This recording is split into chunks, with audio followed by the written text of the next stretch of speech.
है दोस्तों, मेरा नाम है अश्वनी और आज का लेक्चर बहुत खास होने वाला है क्योंकि आज के लेक्चर में हम पढ़ेंगे डेटाबेस मैनेजमेंट सिस्टम के बारे में। तो सबसे पहले मैं बात करता हूँ माई सिक्वल के बारे में। तो माई सिक्वल क्या है, एसक्यूएल क्या है, स्ट्रक्चर क्वेरी लैंग्वेज। तो सबसे पहले अगर हम डेटाबेस मैनेजमेंट सिस्टम को समझने की एक प्रक्रिया को फॉलो करें तो हम कैसे ग्राफिक यूजर इंटरफेस में कैसे हम डेटाबेस को अपना क्रिएट कर सकते हैं। तो सबसे पहले देखते हैं एग्जाम सर्वर के बारे में। क्या देखते हैं हम, एग्जाम सर्वर के बारे में देखते हैं। तो एग्जाम सर्वर को हम ओपन करने के लिए क्या करते हैं, रन, पहले तो हम एग्जाम सर्वर पे जाते हैं और रन एज एडमिनिस्ट्रेटर करते हैं। यस करने के बाद में थोड़ी देर प्रोसेसिंग होगी, प्रोसेसिंग होने के बाद में अब यहाँ जाते हैं, हम स्टार्ट कर देते हैं यहाँ से। तो सबसे पहले मैं बात करता हूँ एग्जाम सर्वर हम डाउनलोड कैसे करते हैं। तो सबसे पहले आप जाइएगा अपने क्रोम पे जाइएगा। क्रोम पे जाने के बाद में यहाँ लिखेगा एग्जाम, XAMPP, एग्जाम सर्वर, ठीक है। और डिसाइड करेगा आपका ऑपरेटिंग सिस्टम 32 बिट का है और या फिर 64 बिट का है। जैसे ही आप एंटर करेंगे तो आप पे यहाँ लिखा होगा डाउनलोड एग्जाम। जैसे ही आप इस पर क्लिक करेंगे एग्जाम, इस पर क्लिक करने के बाद आपको एक ऐसा विंडो शो होगा जिसमें बहुत सारे क्या है, इसमें वर्जन बने हुए हैं। जो वर्जन है वे एग्जाम सर्वर विंडोज़ के लिए है, लाइनक्स के लिए भी हैं नीचे चल के, उसमें मैक के लिए भी हैं, ठीक है। तो अलग अलग यूजर के पास क्या होता है, अलग अलग ऑपरेटिंग सिस्टम होता है और उसी के अकॉर्डिंग वो क्या करता है, अपना सॉफ्टवेयर सिस्टम क्या करता है, डाउनलोड करता है। एग्जाम सर्वर को भी हम, जिस पर विंडो होगा, विंडो ऑपरेटिंग सिस्टम को, विंडो सर्वर के विंडो ऑपरेटिंग सिस्टम के अनुसार ही अपने एग्जाम सर्वर को क्या करेगा, डाउनलोड करेगा। तो हम यहाँ मेन मुद्दे पे आते हैं, डाउनलोड पे क्लिक करते हैं और डाउनलोड में क्या जाते हैं, यहाँ बहुत सारे क्या मिले हुए हैं, हमारे पास इसके वर्जन बने हुए हैं अलग अलग ऑपरेटिंग सिस्टम के लिए। जैसे हमारे पास यहाँ विंडोज़ ऑपरेटिंग सिस्टम के बारे में है, लिनक्स के बारे में है, यहाँ एग्जाम सर्वर मतलब मैक ओएस के बारे में है। तो इसमें से कोई भी एक को क्या करेंगे, हम क्लिक करके डाउनलोड कर लेंगे और फिर से क्या कर देंगे, उसके बाद इंस्टॉल कर देंगे। तो एक्चुअली मेरे में पहले से इंस्टॉल है, तो मैं यहाँ जाऊँगा विंडो की पे क्लिक करूँगा और यहाँ लिखूँगा एग्जाम लिखूँगा। जैसे ही मैं लिखूँगा और एज एडमिनिस्ट्रेटर करा दूंगा तो इस पर ऐसा एक विजार्ड खुला मिलेगा मुझे ऐसा। उसके बाद मैं यहाँ क्या करूँगा, स्टार्ट कर दूंगा, इधर से स्टार्ट करूँगा एक्शन पे यहाँ, और सेकंड ऑप्शन पे स्टार्ट करूँगा ऐसे यहाँ से। तो इसमें दो चीज़, अपाचे ऑन कर लूँगा और माई सिक्वल ऑन कर लूँगा दोनों। अब सबसे पहले हम बात करते हैं कि एग्जाम को एग्जाम ही क्यों कहा गया, एग्जाम को एग्जाम भी क्यों कहा गया, कुछ और भी तो कहा जा सकता है। तो जो है एक्स, जो है इसके अंदर XAMPP है। एक्स जो है वो क्या है, क्रॉस प्लेटफॉर्म के बारे में बात करता है। क्या का बात करता है, क्रॉस प्लेटफॉर्म के बारे में बात करता है। ए जो होता है इसमें क्या होता है, अपाचे होता है। एम जो होता है माई सिक्वल होता है। पी क्या होता है इसके अंदर, PHP के बारे में होता है। और पी से क्या होता है, पर्ल होता है इसके अंदर। पी से PHP माई एडमिन के बारे में होता है, पी से क्या होता है, हमारे पास पर्ल होता है, ठीक है। तो इसे हम सब कॉम्बिनेशन को मिला के बोलते हैं एग्जाम जैम सर्वर, ठीक है। अब क्या करते हैं हम, जैम सर्वर के बारे में तो हमने इतनी बात कर ली। अब कैसे इससे स्टार्ट करेंगे, स्टार्ट करने का हम इसे तरीका देखेंगे। तो सबसे पहले हम जाएंगे, सबसे पहले हम इसे स्टार्ट कर देंगे ऐसे करके। स्टार्ट करने के बाद हम जाएंगे अपने ब्राउजर में, जाएंगे जैसे ही क्लिक करेंगे यहाँ और यहाँ सर्च करेंगे लोकल होस्ट। क्या करेंगे, लोकल होस्ट, और कुछ भी सर्च करेंगे 8080 करेंगे, जो भी उसका नाम हो। और जैसे ही हम इसमें एंटर प्रेस करेंगे तो हमें लोकल होस्ट के बारे में खुल जाएगा, लेकिन अभी नहीं खुला, ये ऑनलाइन खुल चुका है सर, ठीक है। तो वेलकम टू एग्जाम सर्वर करेंगे, जैसे ही हम क्लिक करेंगे हमें ये खुला मिलेगा। हमें क्या लिखना पड़ेगा, उसका नाम लिखना पड़ेगा। जैसे कि मेरे पास नाम है लोकल होस्ट, लगाएंगे 8082, क्या लिखेंगे यहाँ, LOCAL local, local HOST host, और कोलन लगाएंगे, क्या लिखेंगे 8082, और क्या करेंगे, एक फॉरवर्ड स्लैश लगा देंगे और क्या लिख देंगे यहाँ डैशबोर्ड लिंक। जैसे ही हम क्लिक करेंगे तो हम पे क्या होगा, एग्जाम सर्वर ओपन हो जाएगा। अब इसमें बहुत सारे आइकन दिए हुए हैं, वन टैब दिए हुए हैं, 1 2 3 4 5। तो हम बात ही कर लेते हैं, जैसे मैं फुल फॉर्म के बारे में ही बता रहा था आपसे। एग्जाम क्या है, एक्स का मतलब है क्रॉस प्लेटफॉर्म के बारे में, जो क्रॉस प्लेटफॉर्म किस पे भी चल सकता है, ठीक है। ए का मतलब अपाचे है, एम का मतलब है मारिया डीवी, और पी का मतलब है PHP, और पी का मतलब है पर्ल, ठीक है। अब हम पे एक ऐसा ऑप्शन हमें खुला मिल गया। उस ऑप्शन खुला मिलने के बाद हम कुछ नहीं करेंगे, हम कहाँ जाएंगे, PHP माई एडमिन पे क्लिक करेंगे। जैसे ही हम PHP माई एडमिन पे क्लिक करेंगे तो प्रोसेसिंग होने के बाद, प्रोसेसिंग होगी उस, अभी processing is going on right now, till wait, and after that the window, new window is open, will open.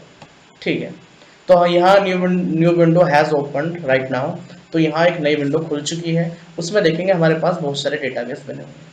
तो सबसे पहले हमें करना क्या है, हमें करना है न्यू पे जाना है, और न्यू पे कर जाके हमें क्लिक कर देना है, और न्यू पे जाके क्लिक करने के बाद हमें यहाँ डेटाबेस का नाम लिख देना है। जैसे मैंने यहाँ लिख दिया, कुछ भी नाम लिख दिया, मैंने लिख दिया ASD लिख दिया मैंने, और यहाँ क्या करा दिया, क्रिएट करा दिया। जैसे ही मैंने ASD लिखा और क्रिएट कराया, तो मेरे पास उसमें खुल जाएगा ASD का डेटाबेस, मुझे यहाँ मिल जाएगा। ठीक है, आफ्टर दैट हम क्या कर सकते हैं, अपना टेबल का नेम लिख सकते हैं। जैसे मैंने लिखा टेबल का नाम यूज़र नेम कोलन नेम, मैंने यूज़र नेम लिख दिया, और उसके अंदर क्या करा मैंने, यहाँ से डिसाइड कर सकते हैं हम कोलम कितने बनाएंगे, उसमें कितने कॉलम की जरूरत है हमें उसमें। मान लिया मुझे 2 ही कॉलम की जरूरत है इसके अंदर, तो मैं यहाँ गो पे जाऊँगा और यहाँ गो पे क्लिक कर दूँगा। अभी जो हम एग्जाम सर्वर को कर रहे हैं वो यूजर इंटरफेस पे कर रहे हैं, ग्राफिकल यूजर इंटरफेस पे कर रहे हैं। ठीक है, अब इसमें बहुत सारे टैब दिए हुए, तो सबसे पहले हम नेम लिखेंगे अपने फील्ड का, क्या हमें क्या चाहिए, तो सबसे पहले हमें चाहिए यूजर नेम चाहिए, यूजर नेम क्या देना है। फिर हम क्या वैल्यू लिखेंगे इसमें, इंटीजर टाइप के वैल्यू पे हम क्लिक करेंगे। ठीक है, लेंथ देंगे, फिर क्या लेंथ देंगे, 20 दे सकते हैं, था हम कहेंगे यूजर नेम की वैल्यू क्या होना चाहिए, 10 होनी चाहिए। ठीक है, आफ्टर दैट सेकंड वैल्यू पे जाएंगे, हम क्या देंगे, उसका पासवर्ड क्या है, पासवर्ड। ठीक है, पासवर्ड पे जाएंगे, यहाँ सेकंड ऑप्शन पे आएंगे, और यहाँ क्या करेंगे, हम पासवर्ड को सर्च करेंगे, पासवर्ड कहाँ है, नहीं है पासवर्ड, नहीं है, पासवर्ड होगा तो जरूर। तो हम यहाँ जाएंगे, नहीं मिलेगा तो हम बर्गर पे साइन कर देंगे, बर्गर भी कॉम्बिनेशन होता है ऑल ऑफ द एलिमेंट का। ठीक है, यहाँ स्पेशल, ठीक, यहाँ जाएंगे हम बर्गर पे साइन कर देंगे। ठीक है, यहाँ क्या वैल्यू ले लेंगे, मान लो पासवर्ड मुझे क्या चाहिए, 8 अंक का पासवर्ड चाहिए। ठीक है, इतना करने के बाद हम नीचे आ जाएंगे और यहाँ कर क्या कर देंगे, इसे सेव कर देंगे। ठीक है, सेव करने के बाद हम देख लेंगे। ठीक है, सेव करने के बाद हम जैसे ही ASD पे क्लिक करेंगे, तो एक हम पे क्या मिल गया, एक हमारा एक डेटाबेस क्रिएट हो चुका है जिसका नाम क्या है ASD, उसके अंदर क्या है, एक टेबल बन चुकी है जिसमें हमारे पास 2 फील्ड हैं, वो क्या है, एक यूजर नेम और एक पासवर्ड। ठीक है, अब इतना करने के बाद हम देख सकते हैं इसे कमांड लाइन में भी। तो सबसे पहले तो हम अपना डेटाबेस चेक करके देख रहे हैं CMD कमांड के द्वारा। तो हम क्या करेंगे, सबसे पहले हम अपनी लोकेशन कॉपी कर लें कहाँ हमारा एग्जाम सर्वर रखा हुआ है। जैसे ही हम कंप्यूटर आइकन पे क्लिक करेंगे, तो मुझे जाना पड़ेगा OS ड्राइव C में जाना पड़ेगा, एंटर करना पड़ेगा, क्योंकि मेरा एग्जाम सर्वर जो रखा हुआ वो C ड्राइव में रखा हुआ है। वहां जाने के बाद मैं एग्जाम पे जाऊंगा, एग्जाम पे डबल क्लिक करने के बाद मैं जाऊंगा माई सिक्वल पे। जैसे ही मैं वहां डबल क्लिक करूंगा और ऊपर क्या जाएगी, मुझे वहां लोकेशन शो होगी। मैं लोकेशन को क्या करा लूंगा, यहाँ से कॉपी करा लूंगा। कॉपी कराने के बाद मैं कहाँ आ जाऊंगा, CMD के अंदर आ जाऊंगा। CMD के अंदर आ जाऊंगा, CMD के अंदर आने के लिए क्या करना पड़ेगा, विंडो की के साथ R दबाना पड़ेगा, और जैसे ही मैं एंटर प्रेस करूंगा तो मुझे CMD का ऑप्शन खुला मिलेगा। CD कराऊंगा, एंटर कराऊंगा, मैं यहाँ लोकेशन को क्या CD के साथ क्या करूंगा, कॉपी कर दूंगा, और मैं क्या करा दूंगा, एंटर करा दूंगा। जैसे ही मैं एंटर कराऊंगा मैं माई सिक्वल के अंदर आ गया। तो सबसे पहले मुझे क्या करना पड़ेगा, एक यूजर नेम खोलना पड़ेगा। तो बाय डिफॉल्ट तो यूजर नेम होता है, उसका एडमिनिस्ट्रेटर का नाम होता है, जो क्या है हमारे पास रूट है। तो माई सिक्वल में जाएंगे हम सबसे पहले, आफ्टर दैट हाइपन लगाएंगे और यू लिखेंगे, एंड स्पेस बार दबाएंगे और क्या लिखेंगे, रूट, एडमिनिस्ट्रेटर का नाम लिखेंगे। आफ्टर दैट फिर स्पेस बार दबाएंगे और क्या लिखेंगे, P लिखेंगे, हाइपन P लिखेंगे, और जैसे ही हम एंटर करेंगे, क्योंकि मेरे पास पासवर्ड तो कुछ है नहीं, एंटर करने के बाद मैं MyDB में पहुंच जाऊंगा। ठीक है, आफ्टर पूछने के बाद, क्योंकि एग्जाम सर्वर में पहला जो M है वो क्या नाम, उसका क्या नाम है, MariaDB। ठीक है, या फिर माई सिक्वल बोल सकते हैं, MariaDB के अंदर हम आ गए। ठीक, इसके बाद हम क्या करेंगे, सो एक कमांड चलाएंगे, सो डेटा BASES। तो मेरे पास कितने डेटाबेस हैं भाई, सो यहाँ इस कमांड को चलाने के बाद हो जाएंगे।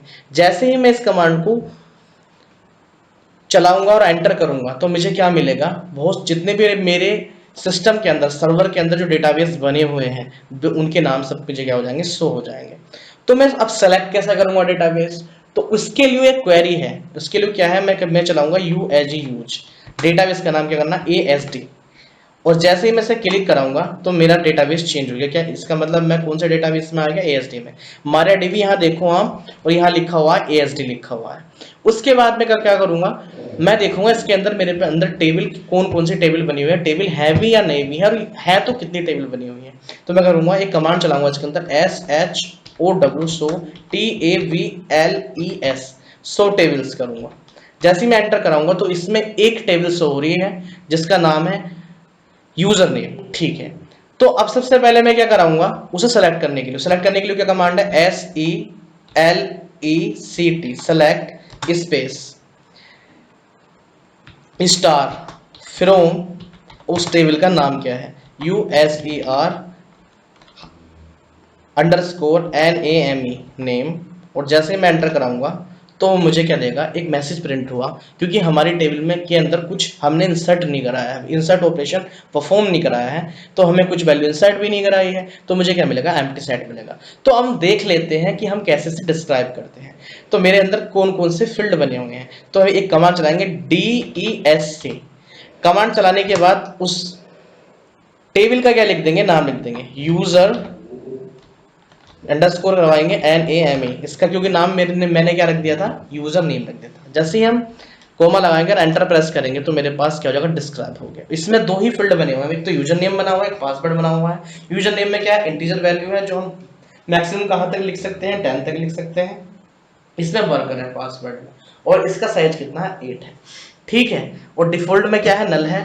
ठीक है, अब हम अगले लेक्चर में बात करेंगे डेटाबेस के बारे में, डेटा क्या है, और DBMS के बारे में बात करेंगे, पूरा पढ़ेंगे। उसके बाद हम, मैंने एग्जाम सर्वर का इंट्रोडक्शन आपको दे दिया है, उसके बाद में हम बहुत सारी क्वेरी रन कराएंगे, और part by part database management system को पढ़ेंगे हम एग्जाम सर्वर के द्वारा, और कैसे हम डिसेंडिंग टेबल क्रिएट कर सकते हैं, कैसे हम टेबल क्रिएट कर सकते हैं, क्या उसमें फंक्शन होते हैं, कैसे कैसे इनर क्वेरी क्या होती है, आउटर क्वेरी क्या होती है, इनके बारे में हम बात करेंगे। आज के लिए इतना ही।